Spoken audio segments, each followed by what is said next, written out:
आज हम बात कर रहे हैं परिमेय संख्या के बारे में।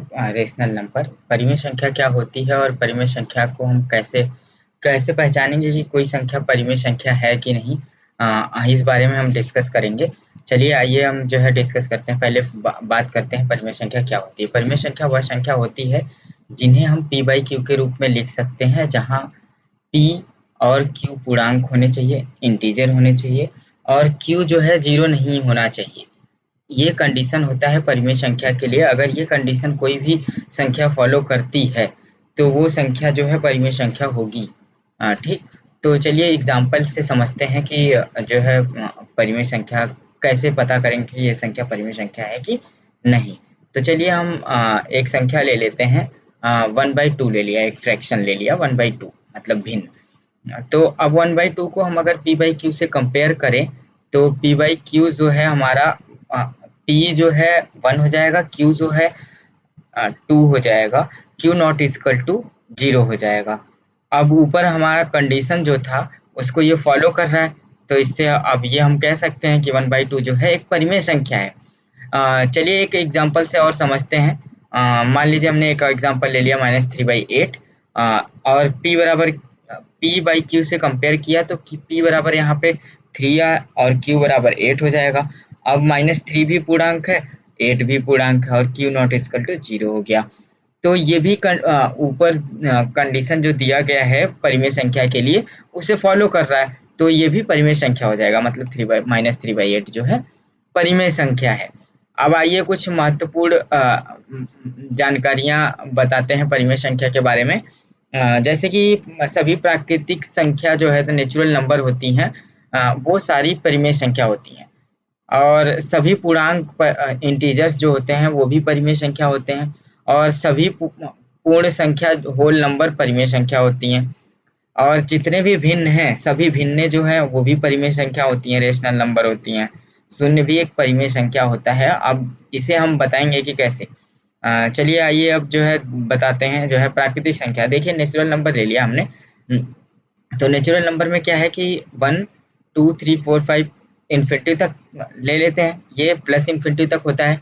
अब अगर हम किसी नंबर को, नेचुरल नंबर को एक रेंडमली कोई भी ले लेते हैं, कोई भी नंबर आप जो बोलिए, हम अपने हिसाब से 2 ले लेते हैं। अगर 2 ले लिए तो अब अगर पी बाई क्यू का फॉर्म बनाना है तो इसे बाई 1 लिख दें तो कोई दिक्कत है नहीं, वही नंबर रहेगा।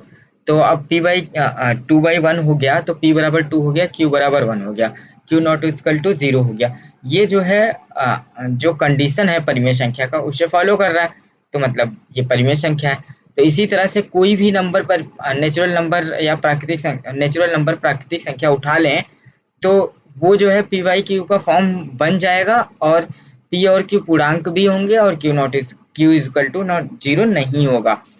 अब इसी तरह से पूर्णांक की बात कर लें अगर, तो पूर्णांक जो इंटीजर होता है वो माइनस इन्फिनिटी से प्लस इन्फिनिटी तक होता है।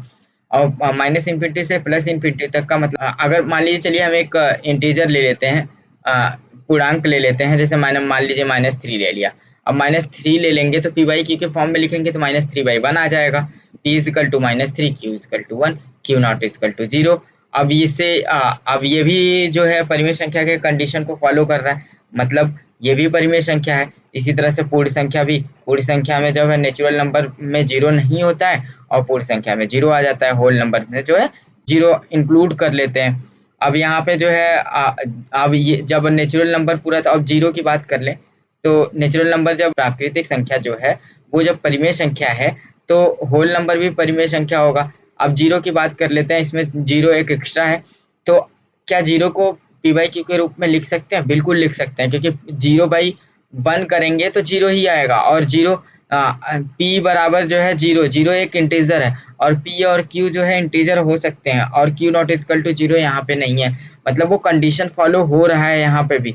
तो इस वजह से जो है 0 भी एक परिमेय संख्या है। बस आज के लिए इतना, और हम बात करते हैं कल जो है हमें क्या क्या पढ़ना है। तो हम कल पढ़ेंगे परिमेय संख्याओं का मानक रूप और समतुल्य परिमेय संख्या, मतलब इक्विवेलेंट रेशनल नंबर।